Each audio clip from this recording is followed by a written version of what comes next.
Here we are, bottom of the Smash Mountain. And yes, this is the thing that I normally do. I run a podcast. So thank you to all the viewers. Broke 500 views today. We broke 500 views on the video essay put out last week. I'm very proud of that. That being said, to all of you who are going to unsubscribe, thank you so much for joining us for however brief a time. We'll see you for the next video essay thingy. Doesn't matter. All that matters to the real ones, to the OGs, to the podcast listeners and viewers is that we have an amazing representative from AllChat Esports. Tonight we have Hada, who is an amazing commentator you can find on the regular for all these Slippy events, including on the Salt Mine. Happens Thursday nights, twitch.tv/AllChat Esports. Hada, thank you so much for joining me. How are you doing tonight? Dude, I'm having such a great day. Thank you so much for having me. I've honestly been a fan of the podcast for a bit. I'm a big proponent of, if I'm in the car, I have to have something going. Either I'm on speaker talking to my girlfriend on the phone, or I am listening to, honestly, The Yard or this podcast, or sometimes Melee Stats. Shout out to the Melee Stats guys, of course. But love waiting for game. Yeah, it's a good one. Yeah, there's a lot of great content going out, and you're definitely one of those big listeners that I get, on the way to work, on the way back from work, going out to play drop-in volleyball, what have you. But definitely am been a fan of the podcast. I'm happy to be here. Thank you so much for listening. Yes, I think I had this thought halfway through the year of 2021 because I started in January of last year. I thought maybe the way that I build a fan base is to literally invite people on, and some of them will just end up listening to the podcast afterwards. Might not be a bad idea. I mean, it's the quickest way to get viewer retention. It's like, oh, I'm at least going to listen to my episode. You know what I mean? I think a lot of people come out of it feeling pretty good about how it all went. So hopefully we'll have that happen again here tonight. Yeah. I am so intrigued by your story because, first of all, Zetz is a fellow mutual of ours. Zetz is a friend of the show. Zetz has been on this podcast before. Yes, we had a great episode. And this was at the peak of Zetz TikTok, CEO of Melee TikTok, right? Yeah, I love Zetz content. It inexplicably said, nope, I'm done. And that's of course all good. It's Zetz, you do what you got to do. Mm-hmm. But not once do I remember him mentioning such a cool co-commentator, bringing up Hada in terms of the commentating space. Now, that's not how you got started with Melee, but all the way back in 2014 is when you started to make your mark, started to go to tournaments. And I love talking about origin stories, so I would love to get into yours. How did you get into Melee? So I'm actually going to throw it way back. So let's go. Imagine me, like little Hada, back in, God, it must have been 2006, 2005. And I had an older, technically uncle, but he was like a cousin. He was like a very young uncle on my mom's side of my family, and parents were out to date night, and he was babysitting me, but he was a big gamer. And so we're hanging out. He made me some tacos, and we're on the TV, and on, I think it was Spike TV or something, it was PC Chris versus KDJ grand finals of MLG championships. Wow. And I got to watch that as a kid. And I was like, and like, we would play GameCube games all the time. Like, we loved to play like 1000 Year Door. We loved to play Melee. We loved to play Mario Kart. Like, Double Dash was my ish. And he introduced me to, shout outs to Custom Robo. That game is amazing, by the way. But so we grinded out GameCube games, but I vividly remember watching that grand final set, and I'm like, dude, Melee is so cool. Like, really good Smash players are so cool. And so that always stuck in my head. And then this was back when I lived in Texas. I moved to Colorado, which I actually recently moved back. Definitely a little cyclical cycle.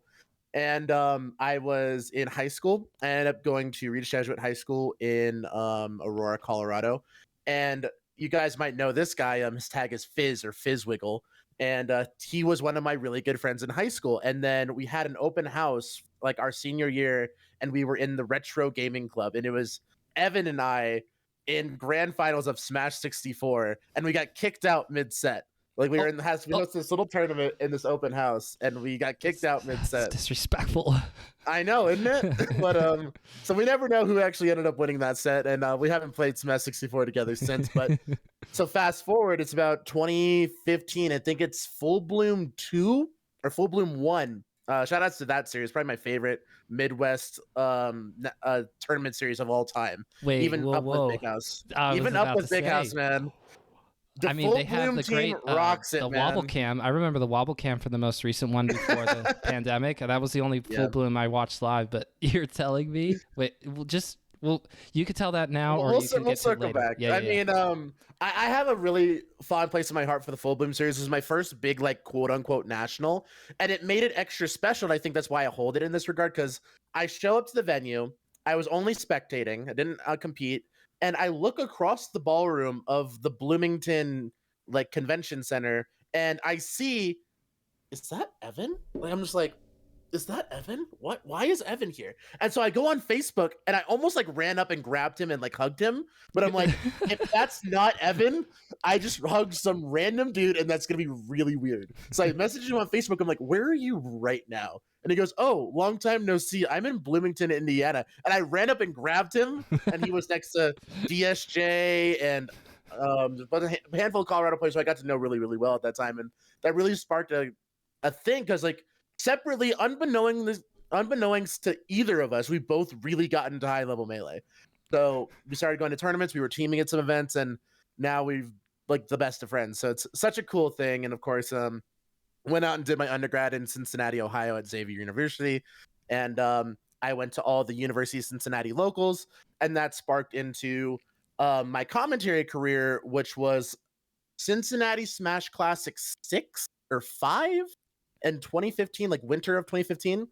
And the stream was going on, and what was crazy is the top 8 was Dreffin, or the top 3, Dreffin, Hanky Panky, and Captain Faceroll, who was living in Chicago at the time. And so no one was commentating. And there was just a stream set up, and the guys were playing, and people were watching, and no one was commentating. And there was a whole commentary getup. And I walked up, and it was Steve. Trash Boat was his tag at the time. Super sick, since old school Cincinnati TO. And I'm like, do you need a commentator? Like, and I had no idea what I was saying. And I hopped on for literally Dreffin versus Hanky, and then Hanky versus Faceroll. Like, these are sets that like I should not have been talking about. I did not know anything about Melee. I was so in over my head. I got roasted in Twitch chat. Like, all these players who didn't make it out to the tournament were like, get this kid off the mic. He's awful. He doesn't know anything about the game. He's awkward. Someone please like kick him off. And then these 2 Chicago players ended up taking the mic from me halfway through grand finals. And I'm like, oh, that sucked. And then in comes Justin Zetz, and he DMs me on Facebook, and he's like, hey man, I saw your commentary block and I'm proud of you for stepping up, but like, if you would have me, I want to give you some advice. And I'm like, sure man, no problem. And I was expecting like 3-4 little tidbits or something, like go watch a bunch of sets, learn about the game, work on your filler words, something like that. But it was a 6-page document, 6-word document pages, just absolutely tearing into me with timestamps, with specific interactions. It was brutal. Like, he ripped apart my soul. And, you know, it was the best thing that had ever happened to me in the commentary sphere, because I took it to heart and I read into it and I went back and checked and watched the VODs, and I'm like, wow, I am awful. But with fixing all these things, I can be okay. And okay is good. And then I can work to being good. And with confidence comes great.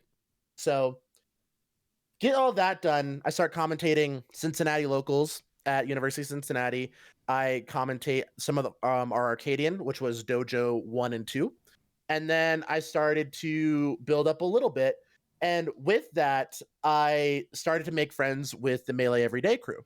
So shout outs to Juna's and Flashburn. Those guys are absolutely so sick. Love those dudes. And Juno would start DMing me. He's like, hey, are you going to this regional? I really need some good commentators. And I'm like, okay. And so I'd start going to these regionals, and I would like get my venue covered or whatever. And I would travel a lot with Cal at the time, whose tag is now Essie. And so we'd have the Cincinnati top player, the Cincinnati commentator, hop in a car, and we just go. And that goes along, and I start going to these regionals, and I end up at Smash and Splash 4. And I had started streaming back in like 2016, 2017. And I was like stream friendlies out of my dorm room. I would play some Fortnite or whatever. That was the hotness at the time. And I would stream to these DGen hours because I was a DGen college student and I just didn't know what sleep was. And Reeve, the Kentucky Marth, was the DGen streamer. And I love Reeve. That dude's awesome. And what ended up happening was like I was a big Mango viewer. If I wasn't streaming, I was watching Mango stream, and then Mango would usually host Reeve because Reeve would start stream at like 2 a.m. and he'd like play friendlies all night. And so Reeve and I became pretty close. And he was commentating Smash and Splash 4 with the Melee Everyday crew. I think it was Jake Spear and Jack Silla or something, 2 blocks. And at that tournament, he and Lance in the Pants were teaming, and they beat HBox and Captain Crunch in teams. And so they had to play like Plup and M2K next. And they're like, dude, I'm playing so good. I went and talked to Juna, and you are about to have your first block in a major. And I'm like, what? And so I'm like wearing like shorts and like this random tank. It said Stud Muffin on it. It was like Stud plus. Oh, let's go. It was a red tank, and I don't remember where it is now, but I had it ever since high school, and I didn't have a Hawaiian shirt. And so I'm just like, I don't have a Hawaiian shirt. I'm at Smash and Splash. I don't know what to do. I'm nervous. What's going on? And he's like, dude, don't worry. You're like one of the best commentators I know from the Midwest. Please just go. You're gonna kill it. And I'm like, okay. And so I ran behind the production setup, and I'm like, how much time do I have? I don't have a Hawaiian shirt. I really want a Hawaiian shirt if I'm gonna do this. And like, yeah, sure, dude. You have like 45 minutes. I'm like, okay. And so I'm like calling people. I'm like, do you have a Hawaiian? Do you have a Hawaiian? Do you have a Hawaiian? And I'm literally running around the venue like a psychopath, and like looking for my friends, looking for someone who has an extra shirt. And there's this dude like posted up in the hallway, like leaning against the wall, kind of just chilling, like watching something on his phone with his friend. And he has this sick Hawaiian shirt. And if I think it's on my Twitter somewhere, but it's like it's my first block at Smash and Splash, like beautiful Hawaiian shirt. I'm like, dude, this is gonna sound so weird, but can I borrow your shirt? Your shirt's amazing. And he's like, why? And he goes, I have to commentate Melee right now. It's my first block in a major. I'll shout you out on stream. I'll give it right back after, but you know, this is just a really big thing for me. He's like, oh, it's my dad's, by the way, but like I guess you can borrow it. And so this dude literally gave me the shirt off his back so I could go and commentate with confidence. And that literally like ignited that passion in me. So I honestly had a great block.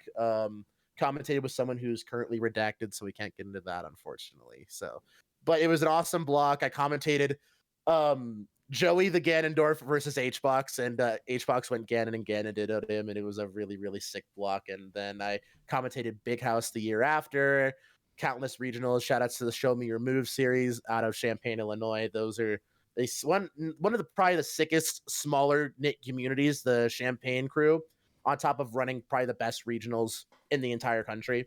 Super, super sick. Shout outs to the UIUC crew. And that's my kickstart into commentary and Melee. And I realized I probably talked for a hot minute, but you know, that's how we're here. You're here to talk about yourself, and really, what can I add? Because I don't know you that well, and I'm really excited to get to know you better, because that's the whole thing, right? It's not just about the grimy Melee content. You know, this is we're forming connections here. And what I love hearing is about how proud you are of the Midwest, the place that kind of grew you into the person that you are, for commentating at the very least. And something that I heard from Juggle Guy when he was on the show is how proud he was and is of Midwest tournament organizing. He takes great pride in saying, hey, maybe we don't always have the best players. Maybe we don't have the glamour of East Coast versus West Coast, but we run the best events. And it's something that he really takes pride in. I think that it's almost as if the tone is set by the biggest, like, you know, the biggest tournament sort of like has a trickle down effect. Or would you disagree with the Midwest specifically? Right. I think Jungle Guy Rob said it perfectly. The Midwest takes a lot of pride in giving a sick product. We want to make sure that if you're coming out to, God, the middle of BF nowhere, Detroit, Indiana. I went to a tournament in like a little church rec center in the middle of godforsaken Indiana. Like there wasn't a city within like 2 hours drive either way. Like you're literally in the middle of nowhere. But none showed up. Red showed up. It was like the sickest grand finals. It was None versus Zamu, and I commentated all of top 48 on Juna's birthday. It was Juna's birthday. I commentated all of top 48. I literally stood up after top 8 and I couldn't feel my legs. I had been sitting for so long. My God, but shout out to such a sick tournament. It was Smashville 7. But again, run spectacularly, run on time. All the people there were having an amazing time, and honestly, the top 8 was so top heavy. It was like Boyd, DeShizwiz, Nunn, Zamu, Shabo, Michael. I can't remember the other two. Oh, Abate, and I think it was Dave Mon. Dave Mon was also in top 8, and he's now one of the biggest North American League of Legends streamers. So shout outs to Dave Mon. His pike is sick. Best pike one trick in the world. So he made he hella upgraded. Let's be real. Yeah. I digressed. But yeah, so the Midwest melee scene, yeah, it really boils down to if you go to that big house, if you go to that Smash and Splash, if you go to that I guess even like fringe like Smash cons. I know they're like technically Pennsylvania, but whatever. You know, I'll kind of like don't you dare. That's technically Virginia, by the way. Chantilly, Virginia. It is Virginia. I have not gone to a Smash con. I've yet to, but like it's one of those, like, my point is, like, you go to a tournament in Fight quote Pit. unquote kind of like the middle of nowhere. Yes, Fight Pittsburgh, Pit. Fight yeah. Pit's a sick series. I Yeah, love the Fight Pit series. And so if you go to this tournament, like, you're not going there to go to the beach. You're not going there to go to a crazy downtown bar scene. You're not going there to go to some crazy extravagant tropical location. You're going there to play Smash. But if you're going to go there, it's going to be a sick product. It's going to be run well. And you're going to have excellent competition, run on time, run properly, run safely, plenty of setups, food available, drinks available. Everyone feels safe and at home. And that's something you can always find in a good Midwest tournament. I'll be honest. And will also be graced with commentary blocks from yours truly in Ace Hada. I sure hope so. I sure do hope so. It became a more recent part of your life, right?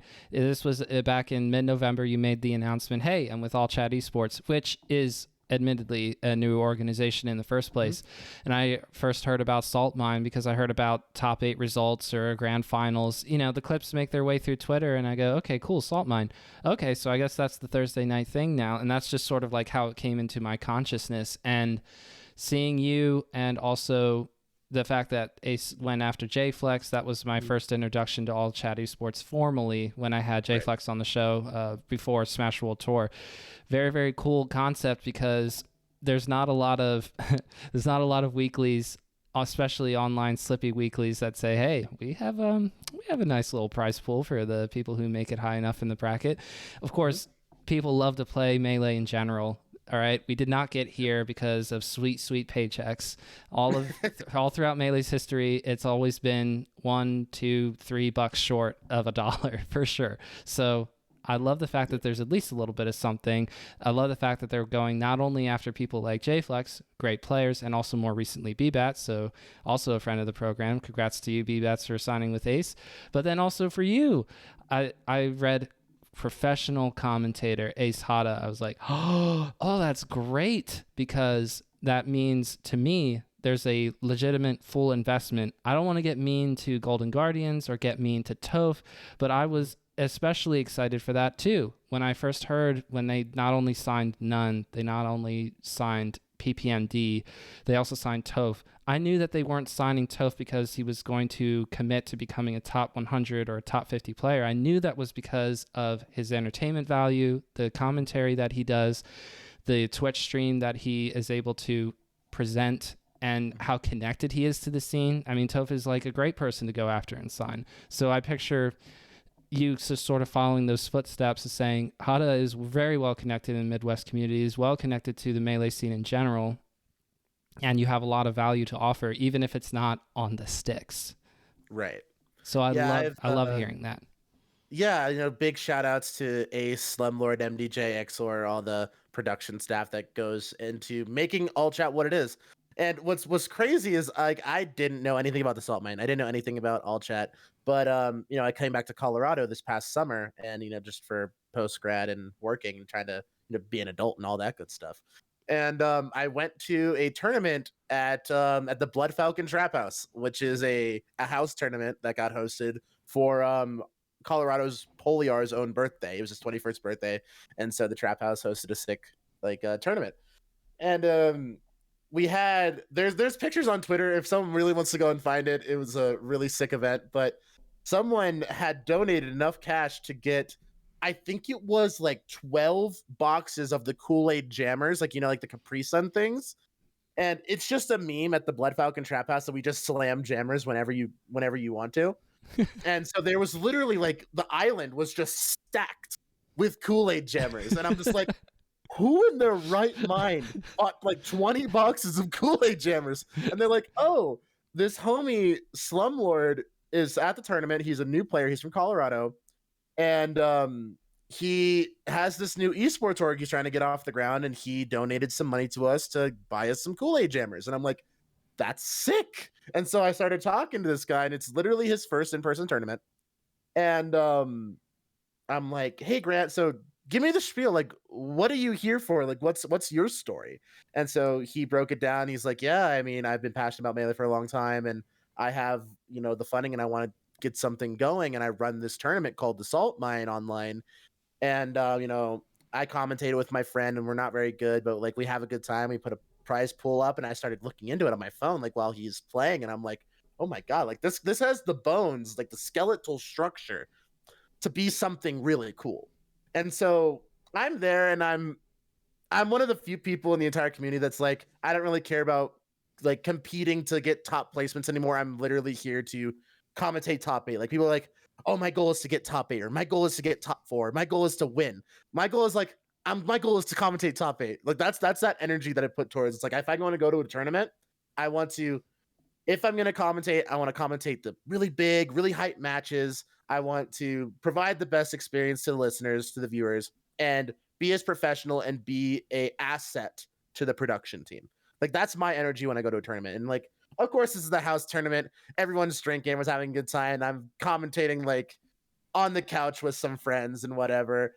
And Grant pulled me aside. He's like, hey, someone told me like you're like a quote unquote professional commentator. And I'm like, yeah, I mean, I can send you some stuff if you want me to. So I sent him my commentary reel, and he DM'd me the next day. He's like, you want to commentate the Salt Mine this week? And I'm like, I would love to.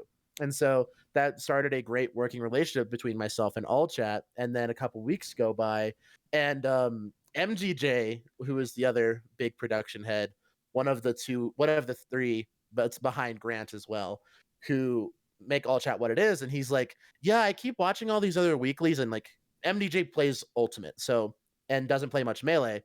And he's very new to both. And he goes, yeah, and like from a new player's perspective, and from someone who doesn't know much about Smash, like all these commentators are so much worse than Hada. And that's his words, not mine. I would never slander anyone else who hops on the mic. And of course, I don't know who he was talking about. But he says, yeah, I'm watching all these tournaments, and Hada's so much better than them. And I'm like, one, that's a huge ego boost to me. Better and than two, the Ultimate commentators. There's some great Ultimate commentators, but anyway. Yeah, so he gave me this awesome compliment, and Grant, called me on Discord, and he goes, hey, would you want to be like our go-to guy? Like, do you want to be AllChat Hada and just be our sponsored commentator? And he goes, like Toph. And so it's really interesting that you brought that up, because yeah, I saw what Toph has been doing, and I've always been a big fan of what Toph has brought to the scene, not just on the mic, but also as an ambassador, also as a presence, also as a community figure, where he can be that bridge that brings Melee into a bigger limelight. Because he started off because he was top 100 in the world. That dude's sick at Melee, but like he's confident, he's charismatic, and he puts forth an awesome product that can be digested not just by the most dedicated diehard Melee fans, but from dedicated diehard Melee fans, roommates in college, like people who know nothing about Melee, and can start to understand and see the complexity and beautiful like diversity that Melee can bring like to an audience. And I really, really appreciate that. So he's super digestible to everyone else who could possibly ever hear what he has on the mic. So that's been a big inspiration to me. And the fact that I'm hearing that and I'm getting those comparisons, it's a really big shout that I'm going in the right direction. But also, do you get slightly offended when you become somebody that gets compared to other people on a frequent basis? Because it hasn't really happened to me where somebody says, oh, you remind me of so-and-so in the podcasting world. Because believe it or not, there are actually a fair amount of Melee podcasts. Not all of them are active right now, but there are a fair amount of them. So thankfully I haven't been like directly compared to like one or the other, to another host or what have you. But if that were to start to happen, I would go, aw, because it's a compliment. Yes, it always will be. And I will remember that. But I also like being my own person. So in all of this, it sounds to me as if you care very much about how events go from the commentator's perspective, so that when you're actually going up on the mic, it's not just about, oh, I'm going to yell when it gets hype, or I'm going to try to talk smack. I'm going to try to analyze and be super analytical and draw in these viewers, baby. It seems like you sort of try to capture everything as best you can. That is the ultimate challenge of a commentator.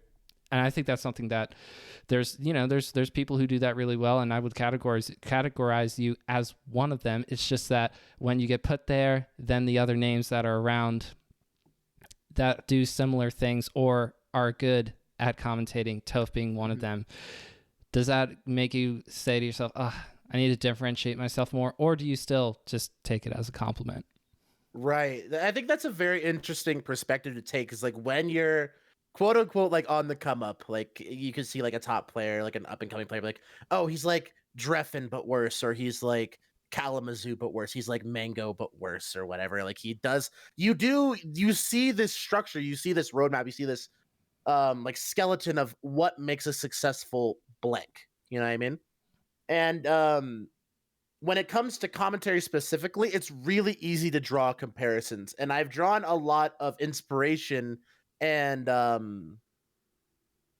you say like additives to my commentary from a lot of other different casters and commentators, not just from Melee. Like I've been a big sports fan, I've been a sports fan for the most of my life, so listening to NFL commentary, listening to NHL commentary, listening to MLB commentary, like on the radio, like you can hear how people, especially with inflection, breath timing, and the very bones of what makes a professional voice on a mic, can be drawn from anywhere.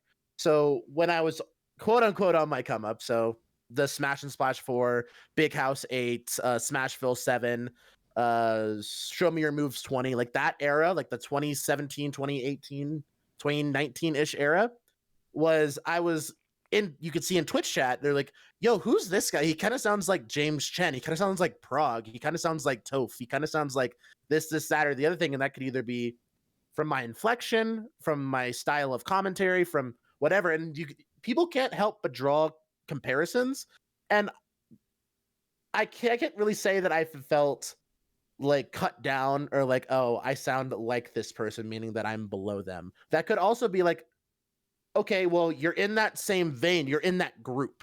So if you have a group of poker players, you're like, okay, well, this guy likes to fold on like high card offsuit. Like he only likes to play when it's high card in suit or something like that.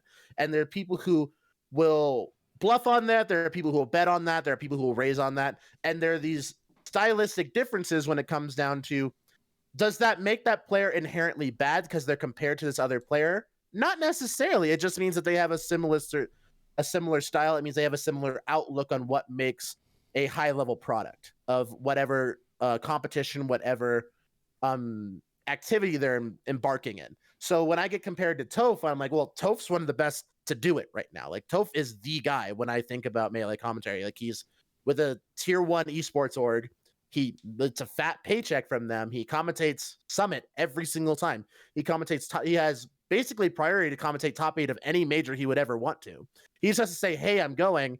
And the TO is like, yo, you want top 8? And he can be like, yeah, bro, why not? Sure, dude. I'm Toph. Give me top 8. And because that's not just like a nepotism thing. That's not just like Toph's been doing it forever. Toph's been doing it forever. He has a great track record, and he still is putting out sick content. He still is putting out an amazing product. So nothing but mad love for Toph, because he has mastered the craft. He has shown everyone this is what it takes to be a top level talent on the mic. And if I'm getting compared to Toph, I mean, that's just an amazing compliment.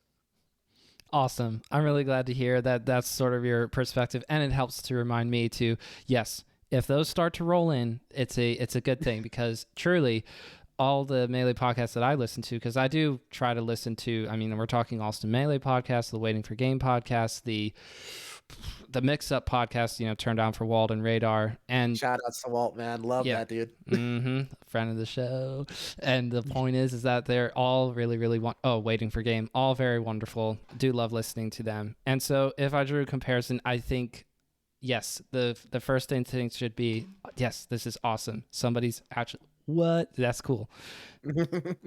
I wanted to get to one of the questions that I had, and this is about commentary. So you have a video with Logan, shout outs to Logan, on the AllChat Esports YouTube channel talking about commentary, because you also do coaching for commentary.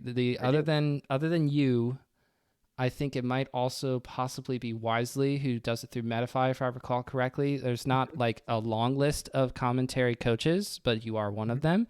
And so you were coaching up with Logan because Logan did do some salt mine commentating, and you were giving a lot of great notes. And I was able to get sort of a look into what you feel is important for commentary, how there's different things mechanically that could be improved on, or building a narrative that can be improved on, feeling more comfortable in general, that it takes time, but if you consider and think about it, it just becomes more natural, and you won't have to feel like you have to think on commentating so much as vibing with the co-commentator that you have, reacting to the melee that's happening in front of you, and also allowing the viewer to do some of the work themselves. I love that point, and you made it a couple of times, Logan. I'll talk about this first, is allowing the viewer to sort of build along with the narrative that you're building, but also to let them do a little bit of that themselves and not spoon feeding them the entire time. I love that outlook, because it is tempting. When I've done commentary at my local, and it's very, very small local, so nobody try to look that up. The VODs are gone.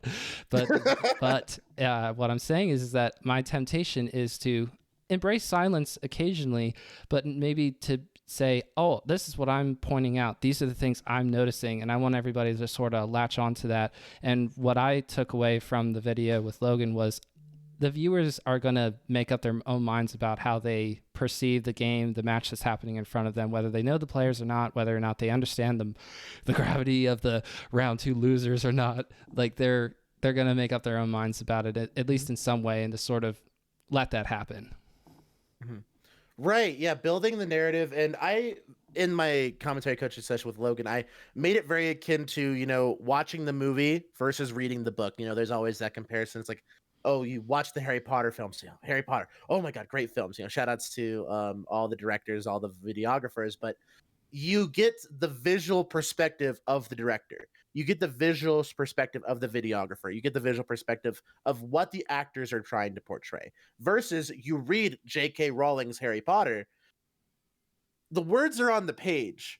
And the beautiful thing about reading a brilliantly written novel, and that's what I akin good commentary to, it's the same as writing a beautifully written novel. As that's what perfect commentary is, because you see what's on the screen, you see what's on the page, and you take this all in. Oh my God, it's so eloquent. It's so well put together. It's so tied together. There's a beautiful bow on top and everything looks spectacular. But what's great about being able to take in that information without excess stimulus is you get to read between the lines. You get to make that picture in your brain. You get to be like, oh, but what if this? Or what if there's a subconscious thinking of between this character and character A and character B? And what if there's something that could happen in 3 chapters that I pulled from the subtext because I was able to make that connection. I was able to make that little visual movie in my mind. So when it comes down to, and granted, this is an extremely difficult thing with such a fast-paced game like Melee, is in a long set, which is what I was talking to Logan about, like if you can give the viewer a piece, give the viewer an idea, give the viewer a theme, and then eloquently portray it, make sure everything comes together beautifully, and then give them the opportunity to be like, oh, but what if J-Flex catches on to this recovery habit? Or what if B-Bats starts to see that Zealot is recovering high, or Zealot is going for this extended jump cancel wave shine combo, and you can SDI on that third one because it's going a little short. Or you can see like there's that what if, and what if there's a huge 3-stock comeback here, and then Mango gets counterpick on game 5, and Zane can't go to FD game 5, and Mango can pick and set his terms and win summit. Oh my God, he shielded 1 frame early. It was crazy. Mango wins summit. And then so you get to see all of these perspectives. You get to see those 2 games on FD won by Mango. You get to see all that tension, all that crazy passion built up to this one crowning moment where it's one frame difference, where it crowns a champion, where it sets the precedent who's the best player in the world right now.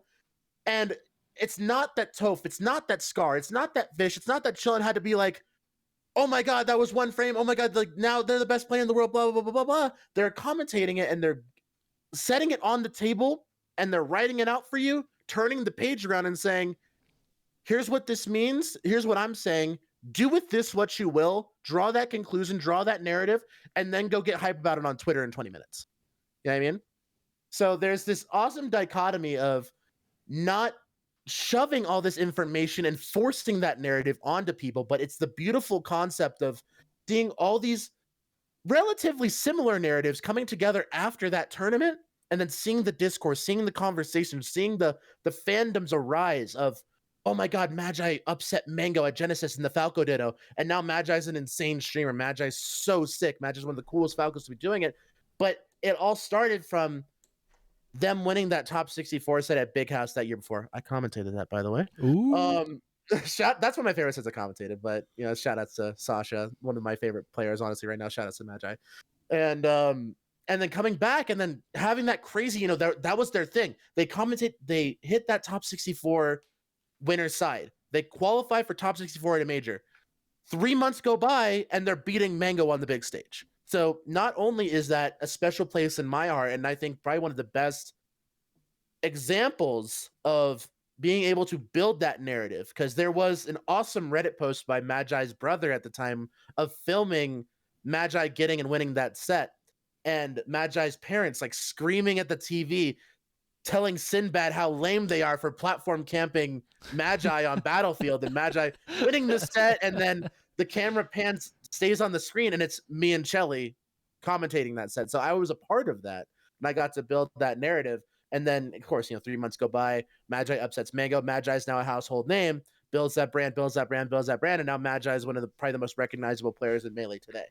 So there's this awesome exponential growth where a commentator's job could be so impactful in those moments that they could be a lasting moment, not just in the Melee scene, but in esports. You know, you can look no further than the Wombo combo. Of course, like, yeah, it's crazy shouting, screaming commentary, but that audio clip lives in every gamer's brain, whether you know about Melee or not.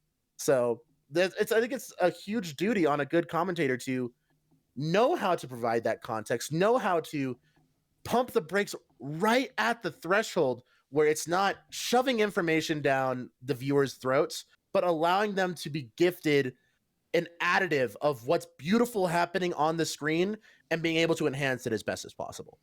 And I think that is the last step from a good commentator to a great commentator, where they put a little bit of a plug on their output, on their flowing out of information, because the temptation is, I'm just going to put out so much information. Everybody's keeping up. Everybody can understand what I'm talking about, obviously, right? When in a big super major in grand finals, not that only great commentators are usually commentating those, but on the offhand chance that you happen to be in front of a stream where 70,000 people are watching, if you're delivering so much information, there are people who are going, huh, what? And so that is the challenge. And at Summit, I'm always impressed. Also, Lovage was on the couch as well for Summit 11 in particular. All that to say, for people delivering information, but not too much information, is crazy. I don't know how that happens, like mechanically speaking. I just always end up coming away from it going, I love the Summit couches. It just seems like it could go wrong so fast with 4 people commentating, or even 5 people, and yet usually it lands pretty well, even in top 8, where the temptation is just to start going into hyperdrive and talking a little bit too much, but they still let the game speak for itself as well, and that's really cool. Yeah, I think it's super special about having a group of professional commentators. Like, you know, you have these awesome big names, and you know, as much as someone's personal taste can go into, you know, melee commentary and commentary in general is such a subjective art. There are people who love my commentary. There are people who hate it. There are people who never want me to be on the mic. There are people who only want me to be on the mic. And it's different every single time because I'm not everyone's flavor of the month. I'm not everyone's taste. And when it all boils down to it, you can have so many different personalities But when the mechanics are there, and yes, I'm going to call them like mechanics, or there is, I guess, commentary tech skill where there's a level of trust, there's a level of professionalism that goes into, if my co-commentator's speaking and they're at this level, they know when their ideas run dry, they know when to pass the mic off to someone else, and they know how to eloquently portray their point, as well as being able to tie up that point at the end to where it becomes a conversation, to where it becomes a leading point for another commentator to take up and continue the narrative. And it's one of those other things where that makes a good commentator a great commentator, is how do we make a point? How do we make an observation? How do we build a narrative to where it doesn't die after one or two sentences? But it doesn't have to be you that continues that narrative. If you have two excellent commentators together,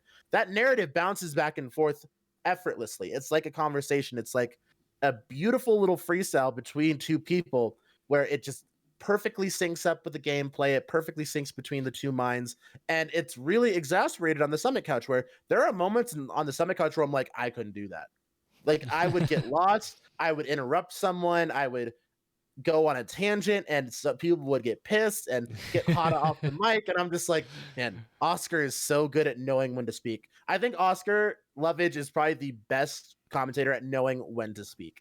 It's always a good piece of information. It's always wrapped and delivered in a tight format, so where it's super digestible. And then he's like, all right, someone else talk.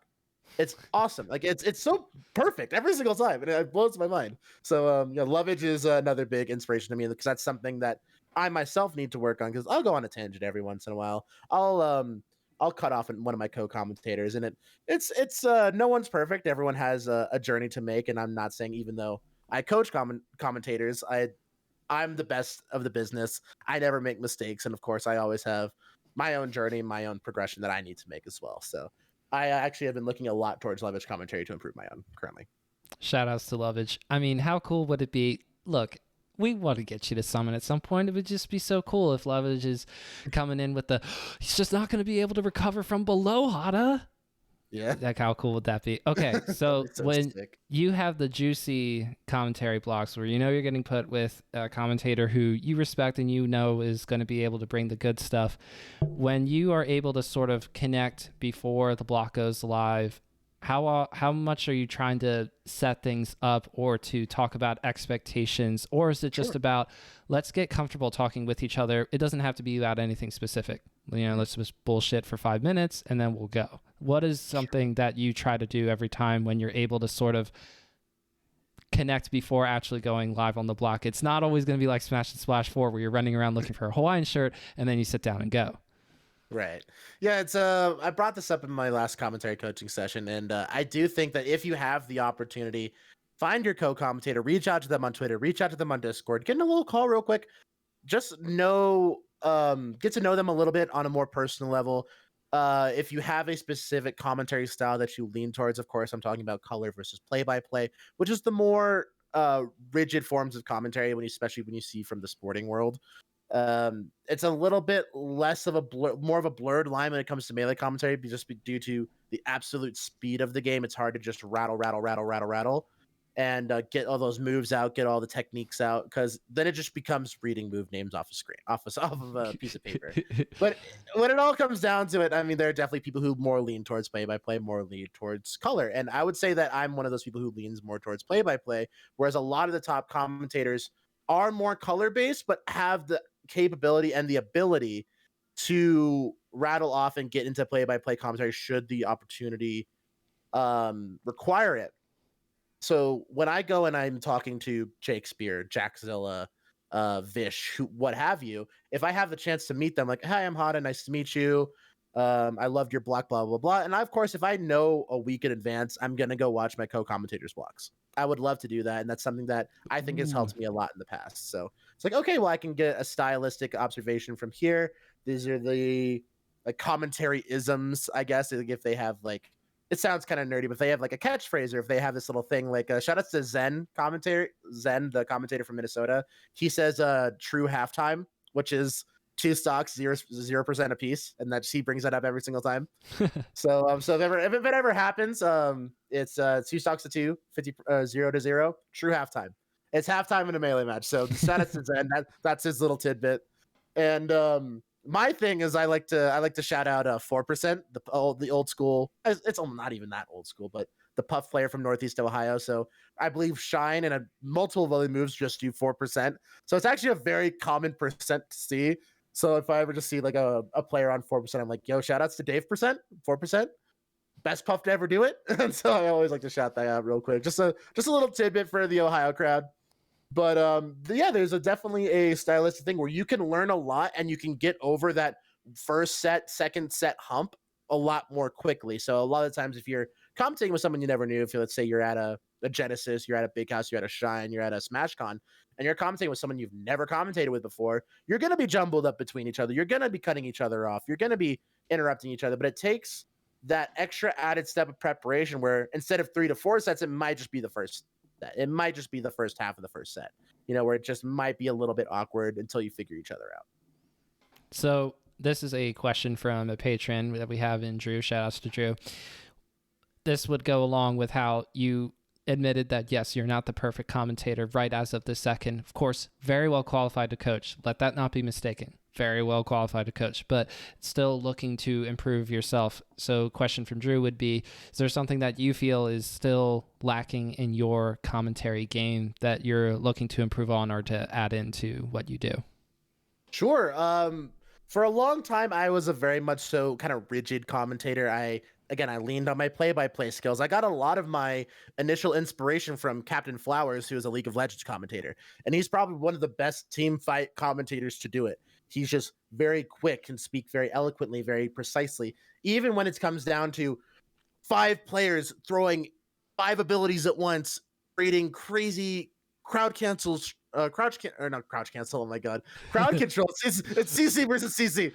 Crowd control strings, and oh my God, the Kaiser's on the back line with the Void Seeker, and he's putting out the damage. Uzi Zonya's the damage. He dodges the crowd control, and oh my God, Penta kill. Blah. So it's like so crazy, but that when it boils down to it, Melee can be that quick. Melee can be that scrappy, especially when it comes to teams.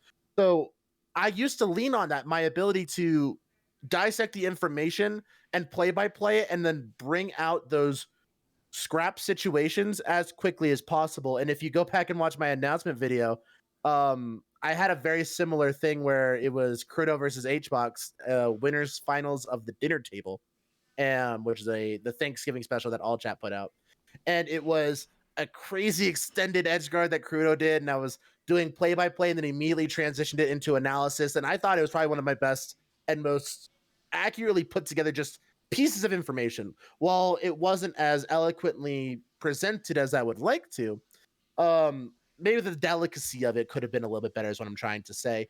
I definitely was proud that is a specialty of mine that I have progressed greatly. So going into your question, I do think like the delicacy of how I portray information and being able to make it more digestible, make it a little bit less jarring. Well, I don't think I'm a jarring commentator per se. I do think that there's something special from commentators like Wife, commentators like Lovage, commentators like Chillin', where you hear them talk and you're relaxed. You hear them talk and you kind of it's one of those people like you hear someone telling a story and you're like, yeah, no, I totally understand that. Yeah, true. That's actually pretty cool. So it's like you're sitting and talking to your homie, and you don't have to think about it. You don't have to digest it because it just sounds like it enters your ear and it's already in your brain. You don't have to enter your ear, think about it, and then it's in your brain. You know what I mean? Yeah. So it's definitely an interesting piece that I think it's a very difficult skill to acquire, but it's something that I'm really looking forward to working on, is being able to make my content that I put out even more digestible, make it more simple, make it less effortful for your less common Melee viewers. So someone I brought it up earlier, I always like to say in my commentary coaching sessions that you want to commentate for the O2er's roommate. You don't want to commentate for the guy who was top 100 in 2018. You don't want to commentate for the guy who's ranked 4 on their city's PR. You want to commentate for the guy who goes O2 at their locals and his roommate. So it's like, okay, I know what Smash is, but I want it to be digestible and I want it to bring people in as well as keep people in. So you have these guys who, okay, I'm into Smash. I'm watching my first big tournament. I'm watching. I just ran onto Twitch on a Saturday and I saw that there is a regional in Massachusetts, like the M-Mom Memorial. Let's say someone in Pennsylvania decided they liked Melee that weekend and like, I want to learn more about Melee, and they watched the M-Mom Memorial in New England. And they're Sorry. watching the stream and they're being able to digest it. They're being able to understand what's going on. And they're like, okay, not only is Melee cool, but now I'm kind of starting to understand it. Now I want to keep going to my locals versus like, I'm on the fence. I can't see him to get better. I don't really have a passion. It's something that I just wanted to try out. And then they stop going to tournaments. You could be that difference maker that keeps people going to those locals, that brings different people into your locals. And that would be such a cool thing that I don't think a lot of commentators realize, is that you do have a lot of influence in the greater scene on how big Melee can potentially get. Because it's not just about how pleasing the gameplay is visually. You also don't want to immediately think to yourself upon hearing the commentary, I don't like how this sounds. And it's not trying to say that that is a constant problem in commentary in Melee. In fact, I think that overall commentary in Melee is pretty solid. But then in the effort of trying to improve, you want to make yourself sound very like, oh, I want to listen to this person talk more, as compared to I want to listen to this person talk less, actually. Right. Because that'll make somebody go from dropping into a Twitch stream to then moving on to the next thing. Mm-hmm. I 100% agree with you. It's definitely a special thing where I was having a conversation with Hanky Panky ages ago, and he was like, you're getting better at commentary, but I still mute the commentary every time. But that's at the perspective where I literally told Hanky, I'm like, Hanky, I'm not commentating for you. He's like, what do you mean? He's like, you're one of the smartest Melee players alive. You're one of the best Melee players to ever do it. One of the, by win percent, the winningest Melee player of all time by the numbers. I'm not commentating for you. You know way more about Melee than me. I'm going to sound like an imbecile to you. But what I do care about is the 30 people who go 0-2 at their locals and their friends who are watching the stream on a weekend, who then come back to their locals and fill the pot so you can buy canes that weekend. Like, come on, dude. Like, there's definitely a perspective. And of course, I'm not slandering Hanky. Hanky's an amazing person, amazing player. But it's just to hammer down my point where I feel like a lot of commentators, when they're learning to comment, like, oh, I want to sound really smart. I want to make sure I understand every technical skill at a high level. And I think that's where a lot of people who are top players who try to commentate fall into that hole. And that's where Logan fell into that hole. And that's what I was trying to work with him on, is he was commentating at Summit, and he was an excellent asset when it comes down to talking about high-level Marth metagame, when it comes down to relating it's Marth versus Jigglypuff, Marth versus Sheik, Marth versus Fox, Marth versus Falco, because he plays at a high level. He understands all these concepts at a high level. And when you can add 4 other people who can bring and build narrative, Logan's a great commentator because he's smart, because he knows a lot about the game, because he can add that perspective for the high-level community. But to a lot of people who go 0-2, to a lot of people who go 1-1 or whatever, they're like in one ear out the other. Okay, cool, Marth stuff, but what just happened? Like, someone tell me, like, what does this mean? How does Zane beat Plup? How does Zane beat Wizrobe? And how does this make any sense to me? Whereas Logan's talking about pixel perfect percents and glint timings and frame traps on tech chases. And it's like, yeah, that's great if you know at that level, but your average Melee viewer isn't going to care about all that. They're going to care about building that narrative. They're going to care about building those perspectives and understanding what these small interactions mean for these bigger interactions, which mean for the greater span of the tournament. Beautifully well put. Come on. This is going to be hopefully something that you're able to continue to build on as Ace expands, as Assault Mine continues to become more popular, as you continue to not only do the coaching thing, but I also suspect that you're going to have a little bit to do with like content stuff, if I had to guess, hopefully sometime in the near future. And then when it comes to goals for 2022, this question I have for you is, what are things that you either said to yourself or wrote down for yourself, or were you just saying, I don't need goals and goalposts, I'm just going to do my thing for this year? Yeah, I kind of similar perspectives, kind of like both ends of that ideology. I do have some specific tangible goals, but I also have some more lifestyle goals as well. So I want to hit 1K followers on Twitch. I want to hit 1K followers on Twitter. That'd be really cool. I'm really far on Twitter, but Twitch, I'm like, God, like 20 something away. So really close to that. So I'm really excited to hit that milestone at the beginning of the year. Of course, numbers and internet numbers be damned.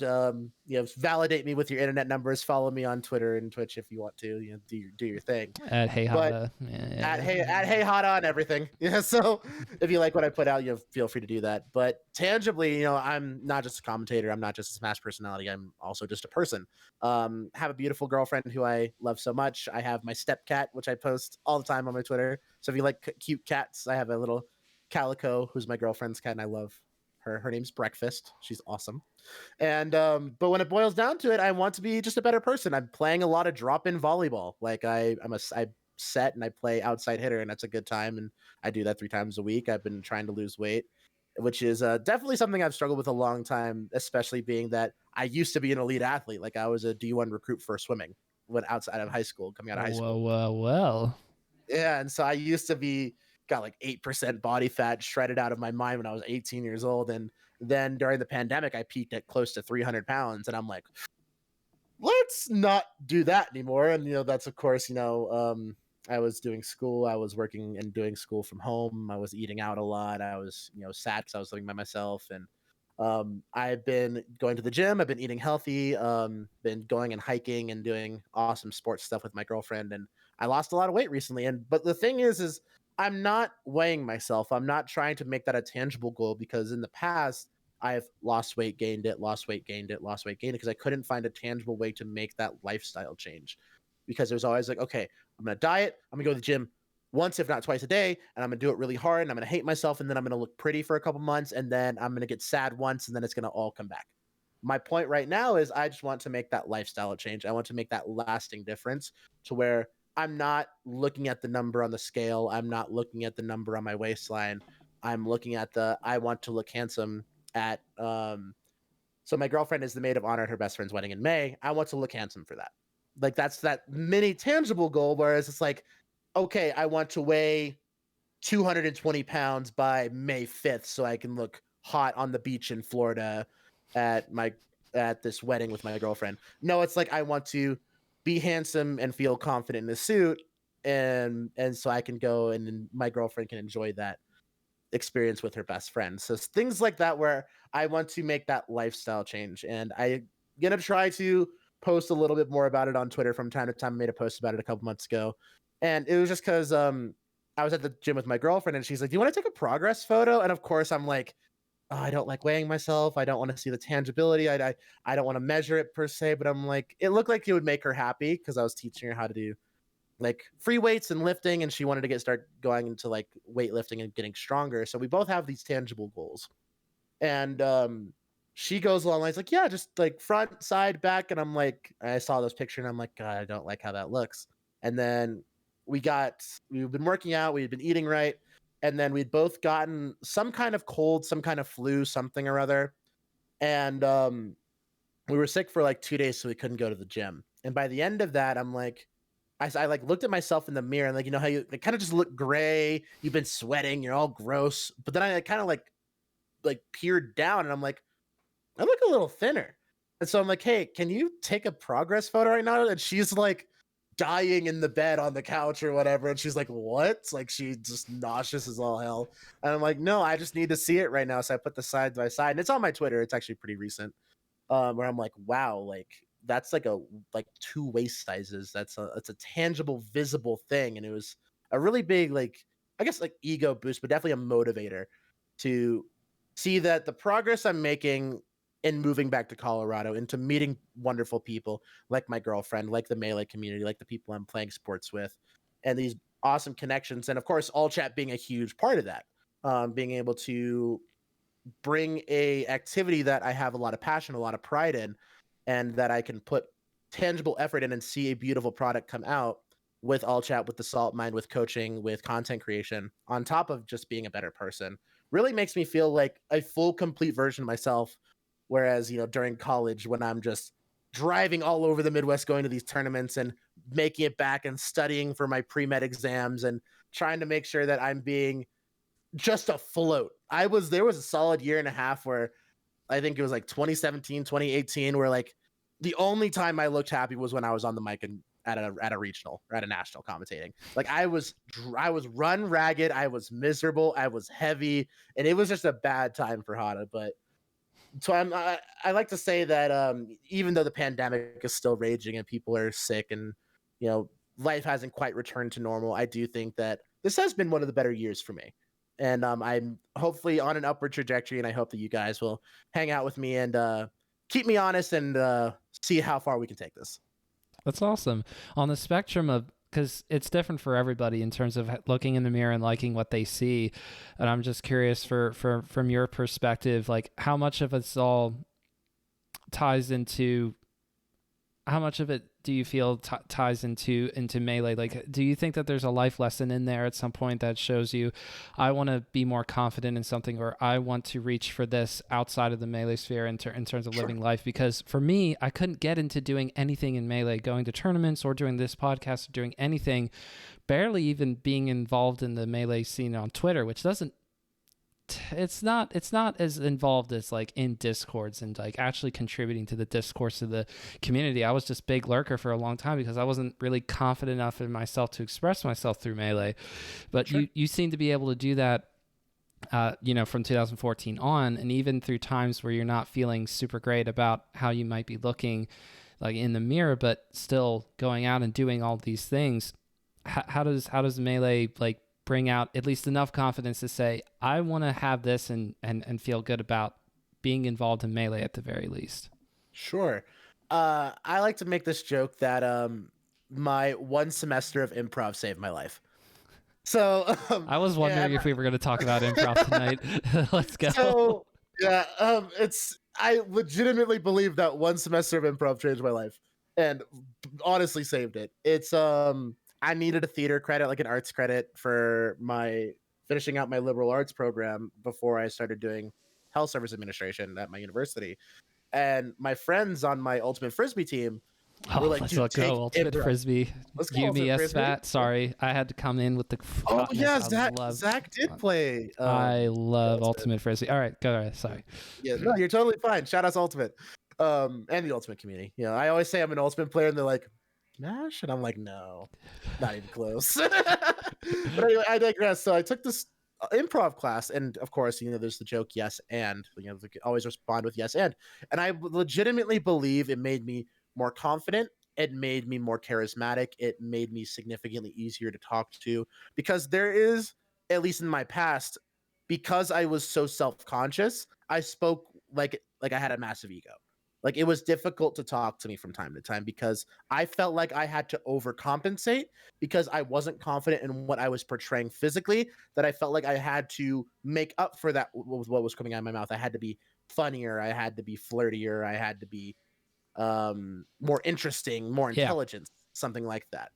And it's because like I hated what I was non-verbally projecting. And when you're doing improv, it doesn't matter what you look like. It's if you're witty, if you're cooperative, if you are just happy to be there. Half the trouble of being good at improv, and even as it relates to commentary, if you're happy to be there and you're enjoying what you're putting out, it's so much easier to put out a good product when it really boils down to it.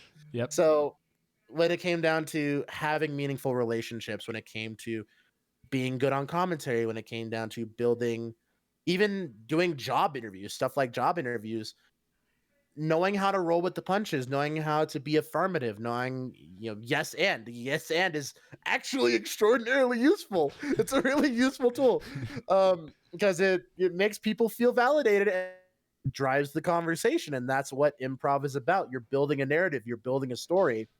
And when it came down to it, is like, I really needed to accept the narrative of my life and be able to build on that. I was so obsessed with hiding from the awful narrative that my life was currently. It's like I had no relationship with my parents at this time. We were fighting about, what I was going to do with my life. You're wasting all your money traveling all over the country for Smash.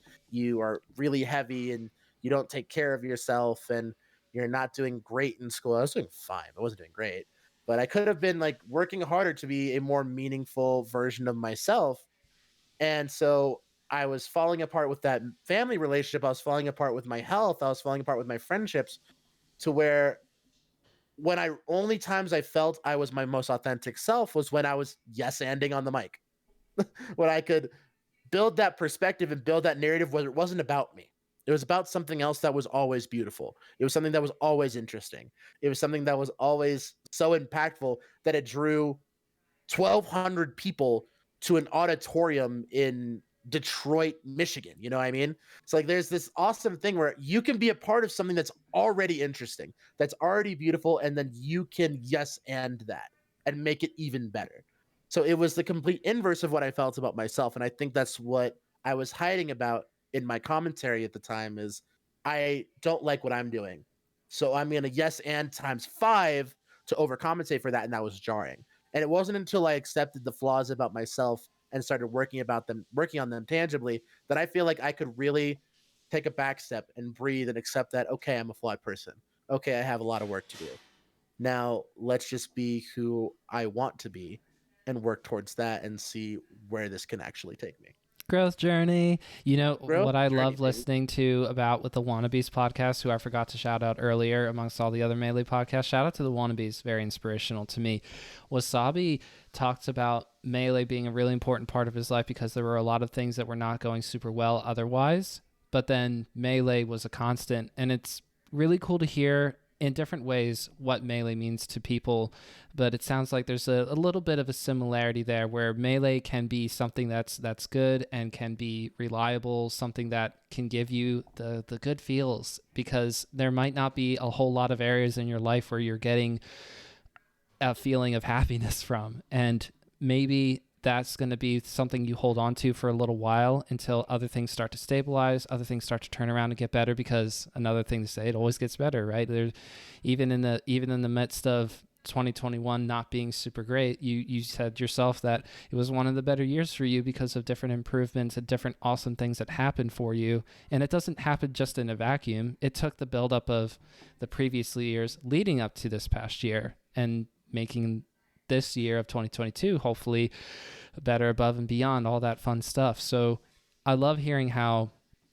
for you Melee was and is something that is a happiness filler, serotonin inducing thing, that you're able to grow into it, but also that because of that being something you could hold on to, yes, anding with improv, that you're also able to turn around other parts of your life that you were not necessarily happy with, but are coming to better terms with, and also finding improvements, finding ways to say, oh, yes, I am excited about this now. This is really cool. Yeah. I've always drawn Melee back to being the true constant. Like, even in my darkest times, I could always go to a tournament and hang out with friends and then get canes afterwards and play Mafia. And whether it be actually just like being on the setup or just hanging out at the venue, watching the tournament, or going into dinner afterwards, or having a drink at the bar, or whatever, what have you, being able to make those legitimate relationships and then being able to expand on them. And as you know, especially since when my traveling started to take off, when I started to go and I would find little pockets in these different scenes all across the Midwest, all across the East and West Coast, where I would joke with friends of mine who didn't know much about Melee. It's like I could drop in any city in the country and probably find a place to crash for the weekend Yeah, that's exactly with right. no problem. Which is absolutely outrageous to some people. And it actually reminds me of a story about, someone we brought up earlier, which is a turn down for Walt. Friend of the show, super sick guy, and honestly one of the best content creators to do it. And I think he's actually on the Melee Stats podcast right now. We were actually As we speak. like as we speak, we're both on podcasts right now. And back in, God, it was Big House 8. It was Big House 8, and he had never been to a major, but he was a content creating machine, and we watched each other's streams, and of course, I loved his content. And he was in my Twitch chat, and I was playing friendlies with some friends. He's like, "Hey, do you want a room for Big House? I've never been to a major." I'm like, "Yeah, I'm down." And so we started talking about logistics, and he goes, I have this voucher because I canceled the flight a year ago, and it's about to run out, but it won't fully cover my round trip to Detroit. So I guess I'm gonna have to pay a little bit out of pocket." And I'm like, check what the price is to Cincinnati. And it fully covered it, and he got like a little bit of money back. And he's like, "Oh, well, why?" I'm like, "Well, I'm from Cincinnati, and I'm driving 2 people up with me. Just meet me in Cincinnati. I'll pick you up from the airport, and then we'll just go." And he goes, "Okay." And so, mind you, we had never met before. He's flying to a city where he knew 0 people to meet with a person he had never met before, to jump in his car and drive to another city where he knew no one and had never been before. And I'm like, if you tell any rational human being that story, they're like, you are going to die. Like, this person's gonna rob you, stab you, and dump you in a cornfield somewhere in Indiana. Like, that's just how it's gonna go. And when we think about it, it's like there's just that level of camaraderie and trust and friendship in the Melee community where Turned Down for Walt flew to a city he had never been to meet with a person he had never met, to hop in a car and drive 3 hours with 2 other people he had never met, to room with 6 people he had never met for an entire weekend, and then trust that person after that weekend to drive back to Cincinnati, get him on a plane so he could go home and continue his life safely.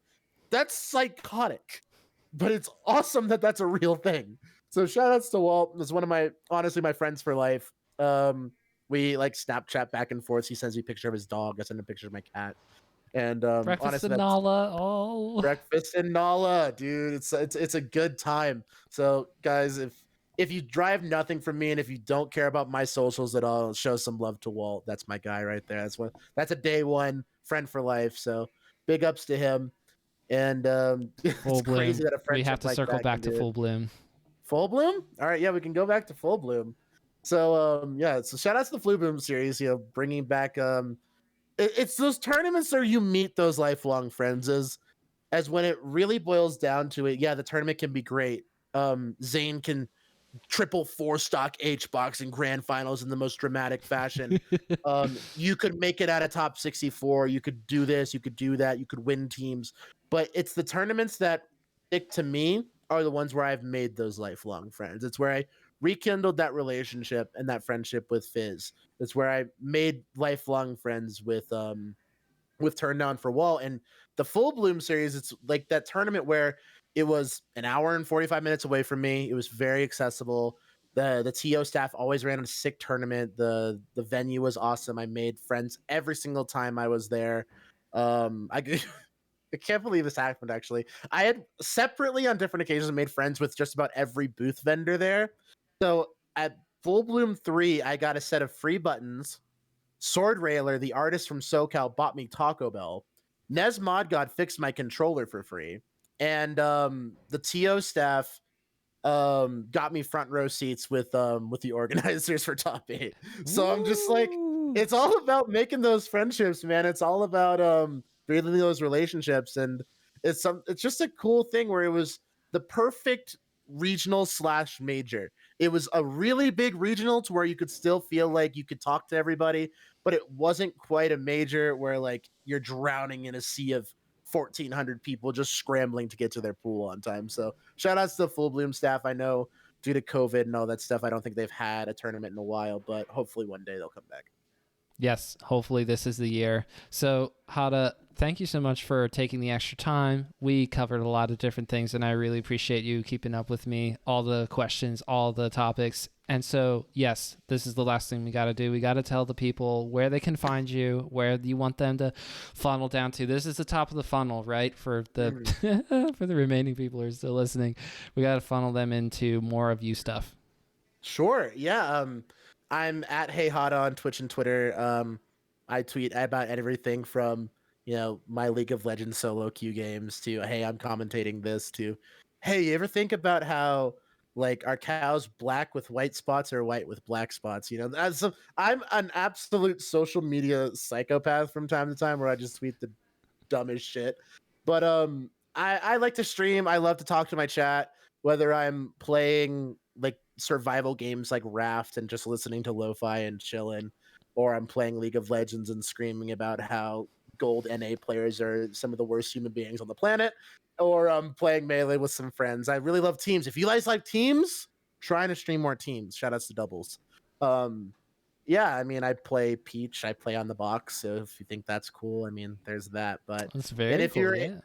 and if you're interested in commentary, if you want some tips, if you want some tricks, if you want if you need help connecting to local TOs, whether that be on the online tournaments or helping to, get some communication going between your local TOs, seeing if you can get some commentary blocks. I know that. Again, I'm just gonna throw it back, and this is gonna be this is a callback to our first bit where Justin Zetz. Zetz was the catalyst that started my Melee career by literally tearing me a new one and giving me advice about commentary because it's something I thought I would be passionate about, something I could be good at.